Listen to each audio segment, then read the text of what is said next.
গণভবনকে জাদুঘরে রূপান্তর করতে ঘুরে দেখলেন দুই উপদেষ্টা। শহীদদের তালিকা, আন্দোলনের দিনলিপি সহ বিভিন্ন তথ্য উপাত্তে সজ্জিত করার পরিকল্পনা।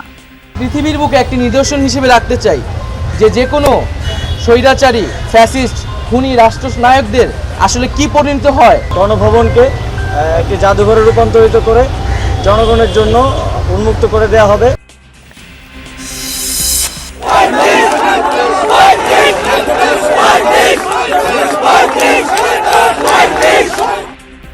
সরকারি চাকরিতে আবেদনের বয়সসীমা ৩৫ করার দাবিতে শাহবাগে বিক্ষোভ, মানববন্ধন।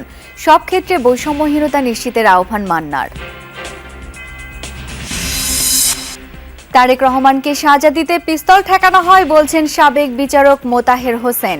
খালাস দেয়ায় আওয়ামী লীগের রোশনালে পড়ে ছাড়তে হয় দেশ। তাদের কোমর থেকে পিস্তল বের করে এখন আমার বুকে ধরে এবং বলে, আপনি বলেন তারেক রহমানকে পানিশমেন্ট দিবেন, পানিশমেন্ট দিয়ে রায় দিবেন কেন?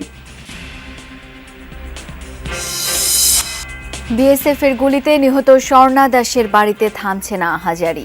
সীমান্তে পিঠ প্রদর্শন না করে বিজিবিকে অর্পিত দায়িত্ব পালনের নির্দেশ স্বরাষ্ট্র উপদেষ্টার।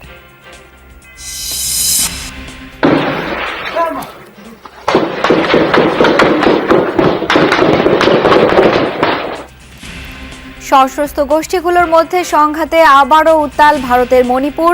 সাবেক মুখ্যমন্ত্রীর বাড়ি লক্ষ্য করে রকেট হামলা, 2 জেলায় সহিংসতায় নিহত 5।